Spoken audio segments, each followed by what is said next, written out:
قال رسول اللہ صلی اللہ علیہ وآلہ وسلم النظافۃ من الایمان۔ پیغمبر اسلام خطیب مرتبہ حضرت محمد مصطفیٰ صلی اللہ علیہ وآلہ وسلم کا ارشاد گرامی ہے کہ نظافت، پاکیزگی اور طہارت یہ ایمان کا حصہ ہے۔ بعض جگہ پر کہا گیا ہے کہ یہ آدھا ایمان ہے، بعض جگہ پر یہ کہا گیا کہ یہ ایمان کا حصہ ہے۔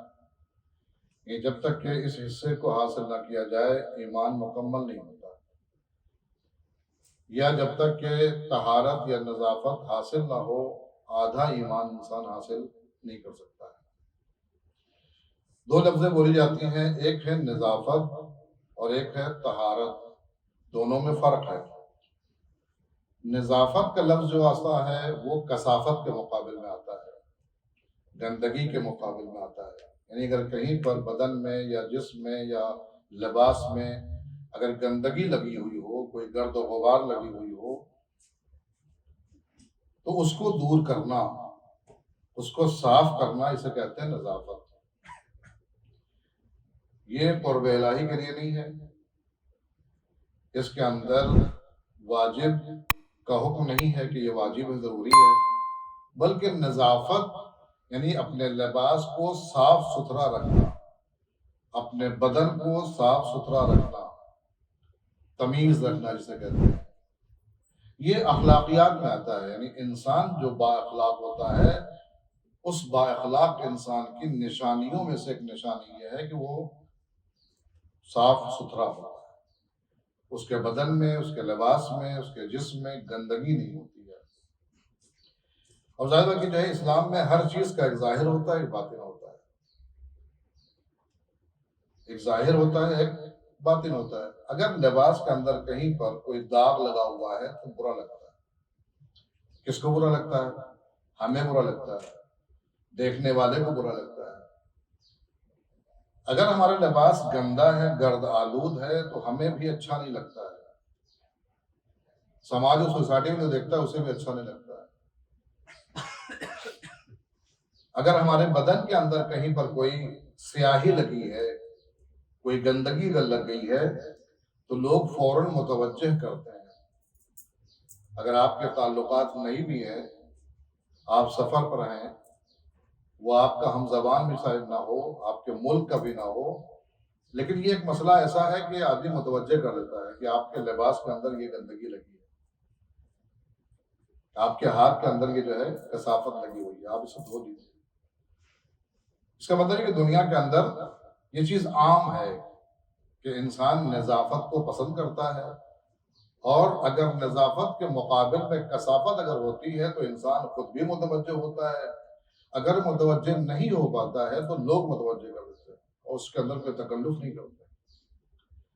اگر آپ کے ہاتھ میں کوئی گندگی اگر لگ گئی ہے تو کوئی بھی آدمی کہہ دے گا کہ آپ کے ہاتھ کے اندر گندگی لگ گئی ہے۔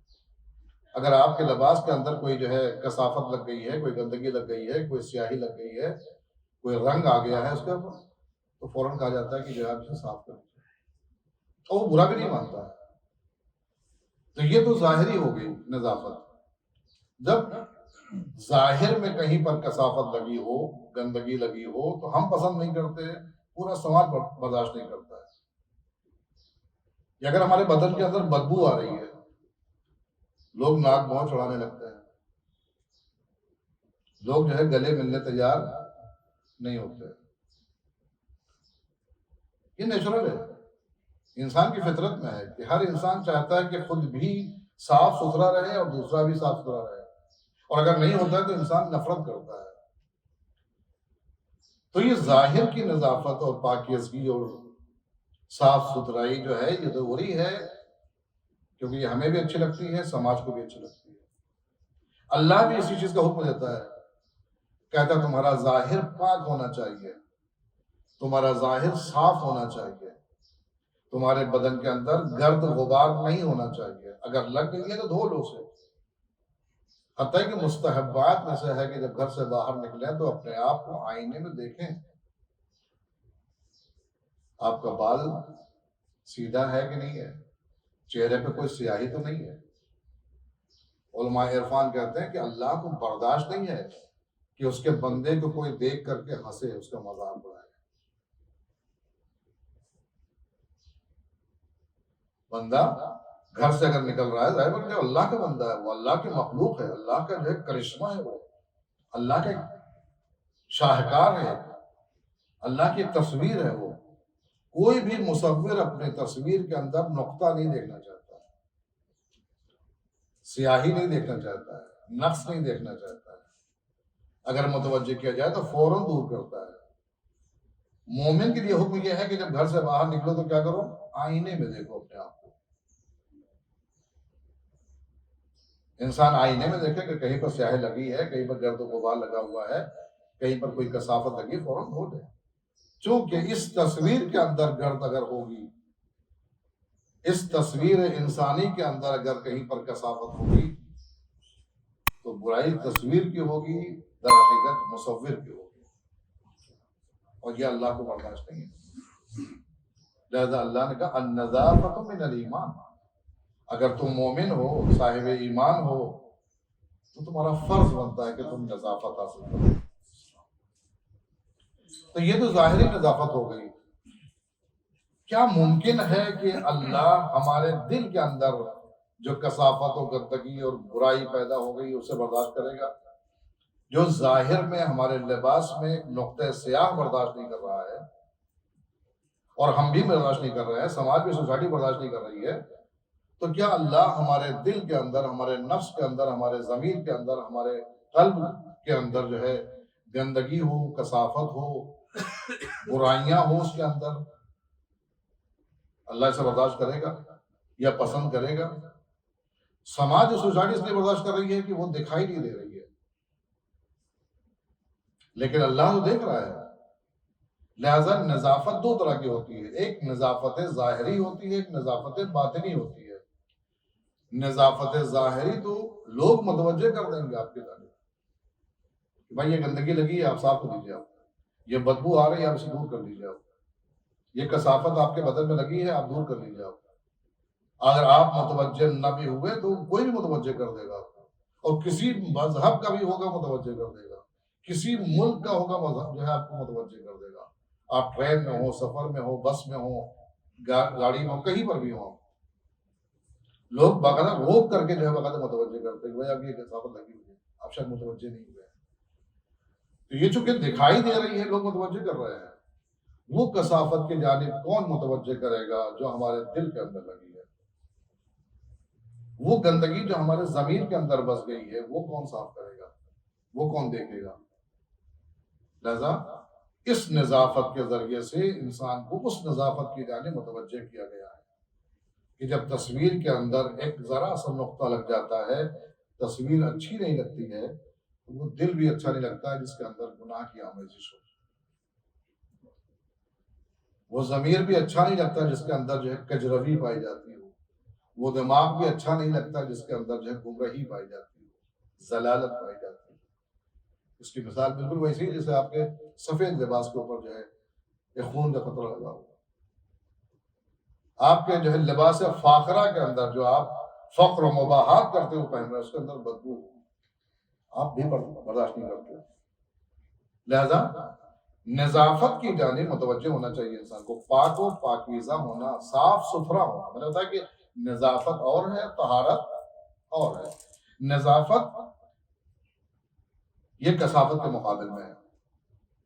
نظافت یہ صاف رکھنا، اپنے آپ کو تمیز رکھنا، صاف رکھنا۔ یہ جو ہے اخلاقیات کا ایک جز ہے۔ اگر انسان با اخلاق ہے، مہذب ہے، باادب ہے، شریف خاندان سے ہے، شریف باپ کا بیٹا ہے، شریف سوسائٹی کے اندر رہتا ہے، تو وہ اپنے لباس کو پاک و پاکیزہ رکھتا ہے۔ لیکن لباس کے ذریعے سے بھی انسان کی جو ہے شناخت ہوتی ہے، پہچان ہوتی ہے، اس کے ہاؤ بھاؤ، اس کے رہنے سہنے سے جو ہے انسان کی جو ہے شخصیت کا اندازہ ہوتا ہے۔ آدمی اسی لیے جو ہے اسلامی کوئی قانون ایسا نہیں ہے جس کی طرف اللہ نے متوجہ کیا ہو اور انسان کا اس کے اندر فائدہ نہ ہو۔ یوں اگر کہا جاتا کہ نہا لو،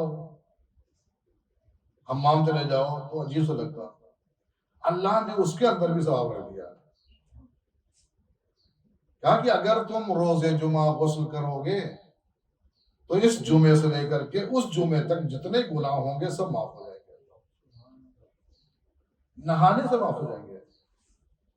نظافت، اگر اس جمعے کو تم نے غسل کیا ہے، غسل جمعہ اگر کیا ہے، غسل جمعہ کے لیے کہ اگر تمہیں قرض بھی لینا پڑے پانی کے لیے تو قرض لے لو، اللہ جو ہے سب پورا کرے گا.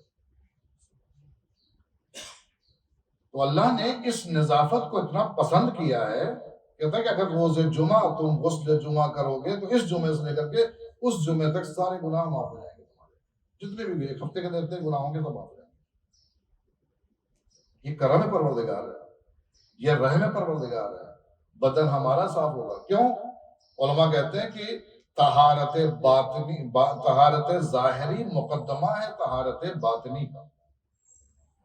حتیٰ پیغمبر سے اللہ نے کہلوایا کہ اپنی امت سے کہہ دو کہ تم ظاہر کو پاک کرو، باطن میں تمہارا خود پاک کر دوں گا. اپنے ظاہر کو پاک کرو، مسواک کرو، برش کرو، اٹھنے کے بعد ہاتھ دھو، کھانے سے پہلے ہاتھ دھو، کھانے کے بعد ہاتھ دھو.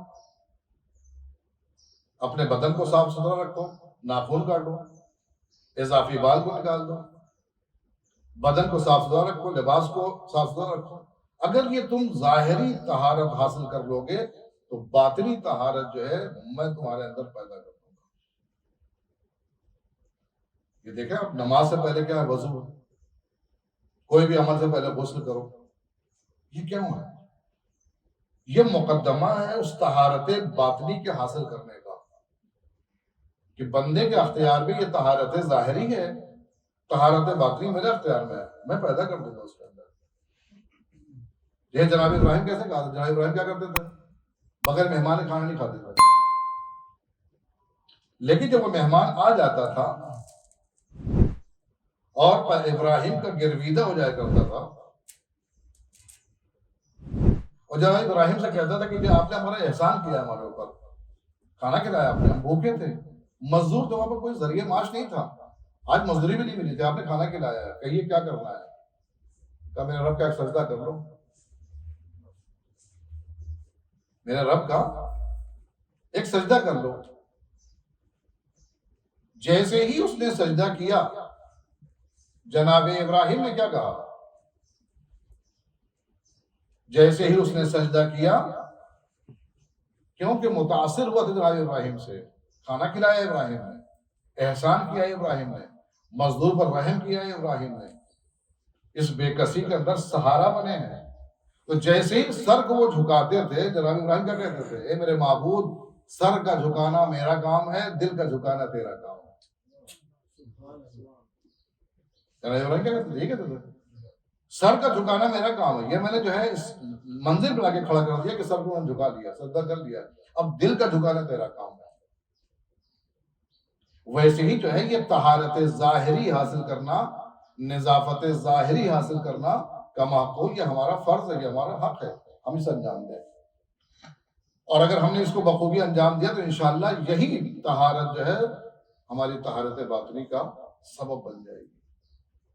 جیسے وہ بے نوا افراد، مزدور افراد جب سجدہ کرتے تھے تو اللہ ان کے دل کو پلٹ دیا کرتا تھا، کیونکہ وہ ابراہیم نہیں کر سکتے تھے.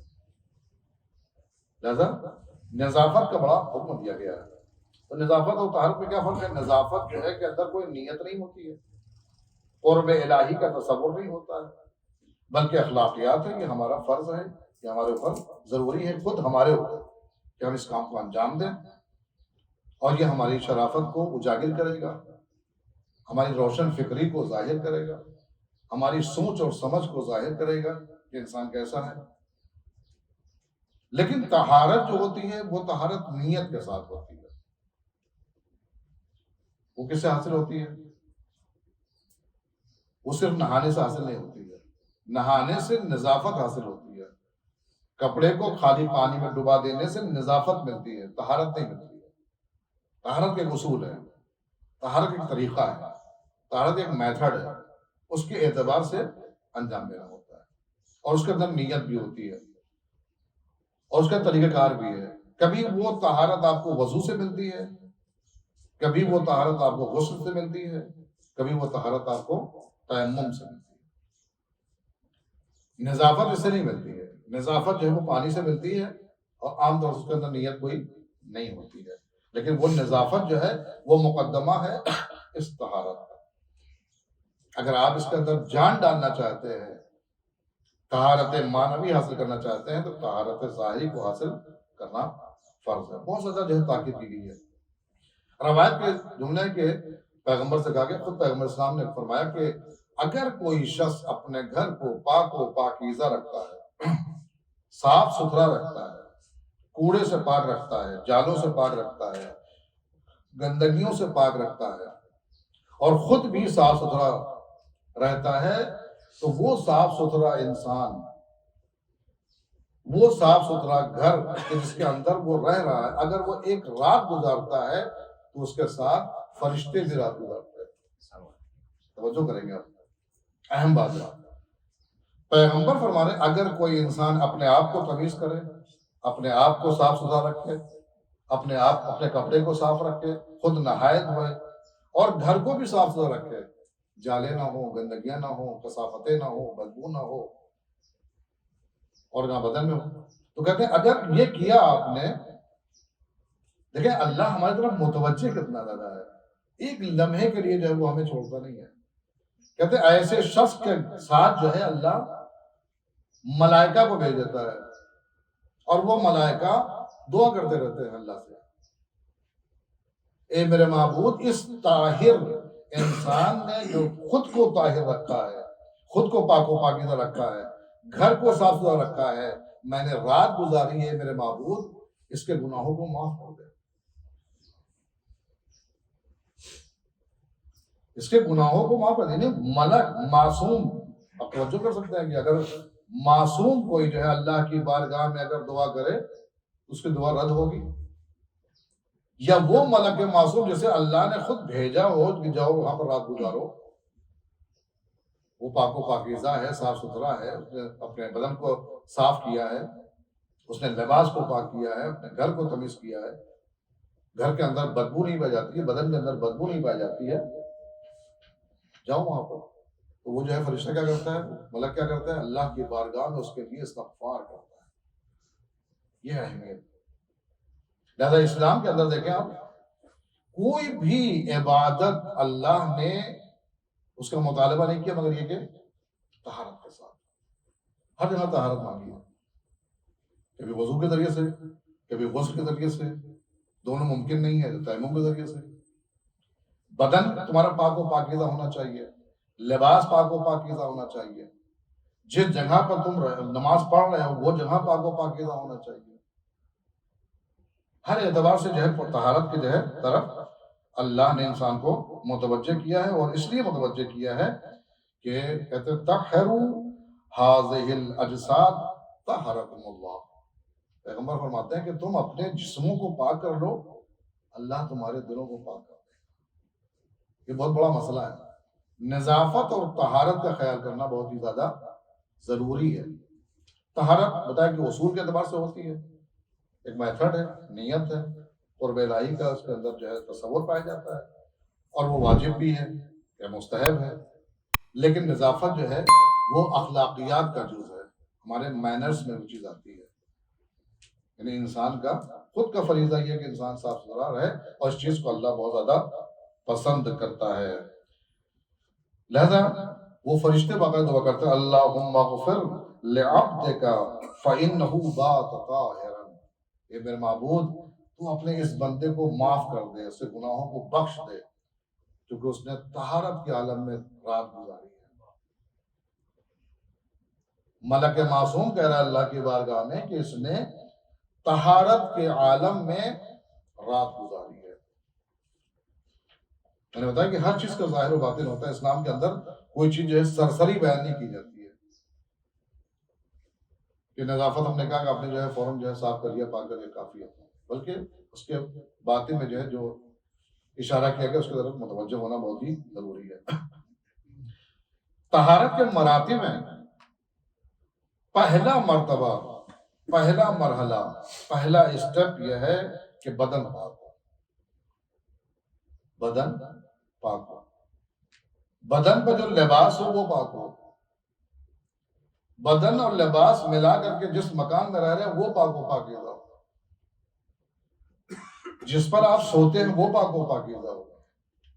یعنی یہ نماز کی حالت نہیں بتا رہا ہوں میں، عام زندگی کا طریقہ بتا رہا ہوں کہ نظافت اور طہارت جو ہے اس کے لیے ضروری ہے۔ یہ کیسے حاصل ہوتی طہارت؟ وضو، غسل اور تیمم کی وجہ سے۔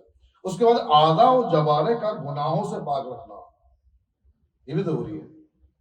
جیسے بدن کا پاک رکھنا، بدن ظاہری بدن کا پاک رکھنا ضروری ہے، ویسے ہی اعضاء و جوارح کا، آنکھوں کا پاک رکھنا، کانوں کا پاک رکھنا، ہاتھ کا پاک رکھنا، پیروں کا پاک رکھنا، یعنی ان کو گناہوں سے بچایا جائے، مس یوز نہ کیا جائے، غلط استعمال نہ کیا جائے۔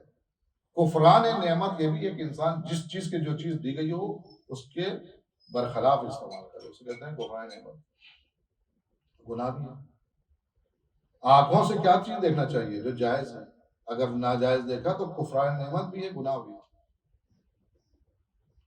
نعمت جو دی ہے اللہ نے اس کو صحیح استعمال کریں، آپ غلط استعمال کریں گے تو کفران نعمت ہے، آپ نے گویا جو ہے نعمت کو آپ نے ٹھکرا دیا ہے، جس چیز کے لیے استعمال کرنا چاہیے اس نے استعمال نہیں کیا۔ ہاتھ امداد کے لیے دیا گیا ہے، ہاتھ لوگوں کی مدد کے لیے دیا گیا ہے، ہاتھ لوگوں کا ہاتھ پکڑنے کے لیے دیا گیا ہے، نہ کہ مظالم کے لیے، نہ کہ ستم کے لیے، نہ کہ جور جفا کے لیے۔ اگر ایسا کیا تو یہ جو ہے گناہ ہے، یہ کثیر کر دے گا، اور اس کے جو ہے اللہ چاہتا ہے کہ اعضاء و جوارح ہمارے کیا ہونا چاہیے؟ گناہوں سے پاک ہونا چاہیے، یہ بھی طہارت ہے۔ تیسری طہارت یہ کہ نفس پاک ہونا چاہیے، قد افلح من تزکا، کامیاب تو وہ ہے کہ جس نے اپنے نفس کو پاک و پاکیزہ کر دیا۔ آپ کو معلوم ہے ظرف اگر صاف ہوتا ہے تو اچھی چیز کو پر اثر انداز ہوتا ہے۔ گھر کے برتن میں آپ دودھ لیتے ہیں، ایک دن جو ہے اس کے اندر سالن کا ایک چپکا آپ جو ہے ڈال دیجیے، آپ دودھ لے کے فوراً کیا ہو جائے گا؟ پھٹ جائے گا۔ کس کا قصور ہے؟ دودھ کا قصور ہے یا برتن کا؟ ظرف کا قصور ہے کہ ظرف گندا تھا، دودھ صاف و شفاف تھا، دودھ جا کے وہاں پر اپنا اثر نہیں دکھا پایا، پھٹ گیا، اپنی حیثیت کھو بیٹھا۔ اس کا مطلب یہ کہ اگر نفس کے اندر گندگی ہوگی تو اس کے اندر نماز جائے، روزہ جائے، حج جائے، زکوٰۃ جائے، خمس جائے، جو بھی جائے گا وہاں پر وہ ویسے ہی جو ہے منتشر ہو جائے گا جیسے گندے برتن کے اندر دودھ پڑ جاتا ہے۔ اور قصور جو ہے وہ نماز کا نہیں کہ آپ ایسی نماز، ہماری نماز کیسے خراب ہو جائے گی؟ بھائی نماز کا مسئلہ نہیں ہے اس کے اندر، مسئلہ یہ کہ نماز جس جگہ پر گئی ہے وہ اپنا اثر نہیں دکھا پا رہی ہے کیونکہ وہ ظرف صحیح نہیں ہے، ظرف پاک و پاکیزہ نہیں ہے۔ آب زمزم بھی اگر ہو اور خون آلود گلاس کے اندر جو ہے اس کو ڈالا جائے آب زمزم کو، تو اثر نہیں دکھائے گا اپنا۔ تو قصور آب زمزم کا ہے یا اس گلاس کے اندر جو ہے جو خون پڑا ہوا اس کا ہے؟ لہذا نفس کا پاک ہونا بہت ہی ضروری ہے، برائیوں سے اس کو دور رکھنا، پاک نفس کا ہونا انسان کے لیے جو ہے ضروری ہے۔ اس کے علاوہ جو ہے دل کا پاک ہونا، جیسے پہلے جو مجالس کے اندر کئی مرتبہ عرض کیا ہے کہ جناب داؤد سے اللہ نے کہا کہ جو ہے اے داؤد میں تمہارے دل میں رہنا چاہتا ہوں۔ کہا میرے محبوب تو اس کا خالق ہے، آ جا تو کبھی بھی رہ سکتا ہے۔ کہا کہ نہیں اسے بناؤ ایسا کہ میں رہ سکوں اس کے اندر۔ اشارہ دیکھیں آپ، پروردگار کہہ رہا ہے کہ بناؤ تو اس کو ایسا کہ میں رہ سکوں، اور اس کے اندر غیر خدا ہوگا تو خدا کیسے آئے گا؟ اس کے اندر شرک کا شائبہ پایا جاتا ہوگا تو اللہ کیسے آئے گا؟ اس کے اندر جو ہے بے گمانی پائی جاتی ہوگی تو اللہ کیسے آئے گا؟ اس کے اندر تنبلی پائی جاتی ہوگی، سستی پائی جاتی ہوگی، بے عملی پائی جاتی ہوگی تو اللہ کیسے آئے گا؟ نہیں آئے گا اللہ۔ اس کا مطلب اشارہ اللہ یہ کرنا چاہتا ہے اپنے دل کو ایسا بناؤ کہ پروردگار آئے۔ پروردگار تو آنا چاہتا ہے تمہارے دل میں، اس نے دل بنایا ہی ہے اپنے وجود کے لیے، لیکن تم نے اس دل کو ایسا نہیں رکھا ہے کہ جس کے اندر پروردگار آ سکے. دل تو کیا، ہم نے اپنا گھر بھی ایسا واقعہ مشہور ہے شیعہ بستی کے اندر جو ہے الجل الجل الجل یا صاحب الزمان یا صاحب الزمان لوگ بلاتے تھے، مولا آ جائیے مولا آ جائیے، یہ پریشانی یہ پریشانی یہ چیز ہے ایسا. ہم آپ کے بغیر بے سہارا ہیں، بے کس ہیں، لاچار ہیں. ایک دن امام آ گئے، آئے اور آنے کے بعد دق الباب کرتے ہیں اور کہہ رہے ہیں کہ انا المہدی، میں مہدی ہوں، تم نے بلایا تھا، آ گیا ہوں میں. اور وہ کہتا ہے شخص جو ہے کہ 5 منٹ رک جائیے، میں ذرا سا گھر صحیح کر دوں. 5 منٹ رک جائے، میں گھر صحیح کر لوں. ضرور گھر کے اندر اپنے آدمی کے ساتھ اپنے حساب سے رہتا ہے. اب امام آ رہے ہیں، اگر آپ کا کوئی دوست بگڑ آ جائے تو آپ گھر کے اندر وہ چیزیں جو اس کو پسند نہیں ہے آپ ہٹاتے ہیں. اب وہ گیا صحیح کرنے کے لیے، 5 منٹ کیا، اس کو تو گھنٹوں لگ گئے، امام چلے گئے. دوسری یہاں پہ گئے، دق الباب کیا، انا المہدی انا حاضر، تم نے بلایا تھا. بولا آپ 2 منٹ خالی رک جائیے، میں ذرا اپنے گھر کو صحیح کر لوں. وہ اپنے گھر کو صحیح کرنے لگا ہے. جو ہے ایک دو چیز ہو تو ہٹائے بھی، مطلب پورا پورا انبار لگا ہوا ہے گھر کے اندر، غیر مناسب چیزیں رکھی ہوئی ہیں، غیر شرعی چیزیں رکھی ہوئی ہیں. ہم چلے گئے، تیسرے گھر پہ گئے، چوتھے گھر پہ گئے، سب جہاں گئے. اس کے بعد جو ہے جب گلی سے نکلنے لگے، ایک شخص سے ملاقات ہوئی. مولا آپ کہاں جا رہے ہیں؟ کہا لوگوں نے بلایا تھا، الجل الجل الجل کہہ رہے تھے، آ جائیے مولا آ جائیے مولا. آ گیا. اب جس کے گھر میں جا رہا ہوں کہہ رہے جو ہے 10 منٹ بعد آئیے گا. جس کے گھر میں جا رہا ہوں 10 منٹ بعد مولا جو ہے روتے ہوئے چلے گئے. تو ہمارا گھر اس لائق نہیں کہ امام آ سکیں. امام کو آنا چاہتے ہیں، ہمارا دل ایسا نہیں ہے کہ پروردگار اس کے اندر وجود پیدا کر سکے. قصور دل کا ہے. لہذا دل کو ایسا رکھیں کہ خدا اس کے اندر آ سکے، رہ سکے. اور دل گھر کو ایسا رکھیں کہ جو ہے امام زمانہ کو ہم بلا رہے ہیں تو گھر ان کی شاعر شان ہونا چاہیے. لہذا ہم اللہ کی بارگاہ میں دعا کرتے بارہ بحق محمد و آل محمد ہمیں روش اہل بیت کے اوپر چلنے کی توفیق عنایت فرما. بارہ بحق محمد و آل محمد ہمیں علم دین کی روشنی میسر فرما. بارہ بحق محمد و آل محمد امام زمانہ کے ظہور میں تعجیل فرما اور ہم کو ان کے اعوان و انصار میں شمار فرما.